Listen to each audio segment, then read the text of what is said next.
ജിഷ്ണു ചേർന്ന് കൂടെ. Jishnu, good morning. മനോഹരമായൊരു കാഴ്ചയാണ് അത്. മനം കവരുന്നത് എന്തുകൊണ്ടാണെന്ന് വെച്ചാൽ ആ വെള്ളം കുടിച്ചതിന് ശേഷവും ആ പൈപ്പ് അടയ്ക്കാൻ കഴിയുമോ, ആ വെള്ളം വരുന്നത് നിർത്താൻ കഴിയുമോ എന്നുള്ളൊരു ആശങ്കയോടുകൂടി അവനങ്ങനെ തപ്പുന്നുണ്ടായിരുന്നു.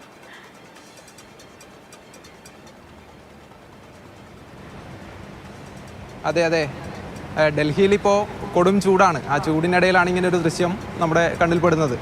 അത് കഴിഞ്ഞ ദിവസം മല്ലികാർജ്ജുന ഖാർഗെയുടെ വീട്ടിലെ വയനാട് മണ്ഡലം രാഹുൽ ഗാന്ധി ഉപേക്ഷിക്കുന്നതുമായി ബന്ധപ്പെട്ട ചർച്ചകൾ നടക്കുകയായിരുന്നു. മീറ്റിംഗ് നടക്കുന്ന സമയത്താണ് അവിടെ അത് റിപ്പോർട്ട് ചെയ്യാൻ പോയപ്പോഴാണ് ഇങ്ങനെ ഒരു കാഴ്ച കാണുന്നത്. അവിടുത്തെ മുന്നിലെ റോഡ് സൈഡിലെ പാർക്കിൽ ചെടികൾക്ക് വേണ്ടിയിട്ടാണ് ആ പൈപ്പ് അങ്ങനെ തുറന്നിട്ടത്, വെള്ളം നനയാൻ വേണ്ടിയിട്ട്. അതങ്ങനെ തുറന്നിട്ടപ്പോൾ വെള്ളം ഇങ്ങനെ പോകുന്നത് കണ്ടപ്പോൾ നമ്മൾ ശ്രദ്ധിച്ചു. ഇത്രയും ചൂട്, മനുഷ്യർ വെള്ളം കിട്ടാതെ ബുദ്ധിമുട്ടുന്ന ഒരു സാഹചര്യത്തിൽ ഇങ്ങനെ വെള്ളം പാഴാവുന്നത് കാണുമ്പോൾ ഉണ്ടായ ഒരു ഇതിൽ ശ്രദ്ധിച്ചാണ്. ഞാനത് ശ്രദ്ധിക്കുമ്പോൾ അതേപോലെ തന്നെ അതിനപ്പുറത്തിരുന്ന് വേറൊരാളും കൂടി ശ്രദ്ധിക്കുന്നുണ്ടായിരുന്നു. അയാളാണ് ആ പൈപ്പ് ഓഫ് ചെയ്യുന്നത്. ഒരുപക്ഷെ മൃഗങ്ങൾ വെള്ളം കിട്ടാതെ, മനുഷ്യൻ തന്നെ വെള്ളം കിട്ടുന്നില്ല, അപ്പോൾ മൃഗങ്ങളുടെ അവസ്ഥ അതിലും ദയനീയമാണ്. അതുകൊണ്ട് ആ പാഴാവുന്ന വെള്ളം അത് പോയി ആ കുരങ്ങൻ അത് ഓഫ് ചെയ്യുന്നു. ഓഫ് ചെയ്ത് പിന്നെയും അതിൽ നിന്ന് വെള്ളം വരുമ്പോൾ അത് എങ്ങനെയെങ്കിലും പൂർണ്ണമായും ഇത് നിർത്താൻ പറ്റുമോ എന്ന് ശ്രമിച്ചുകൊണ്ടേയിരിക്കുന്നുണ്ട് അവസാനം വരെ. ഒരുപക്ഷെ പൊതുസ്ഥലത്ത് ഇങ്ങനെ വെള്ളം പാഴാകുമ്പോൾ മൃഗങ്ങൾക്ക് പോലും അത് ഒരു ബുദ്ധിമുട്ടായി തോന്നുന്നുണ്ടെങ്കിൽ നമ്മളൊക്കെ മാറി ചിന്തിക്കേണ്ട സമയമായി എന്നൊരു ഓർമ്മപ്പെടുത്തൽ കൂടിയാണ് ആ വിഷ്വൽ.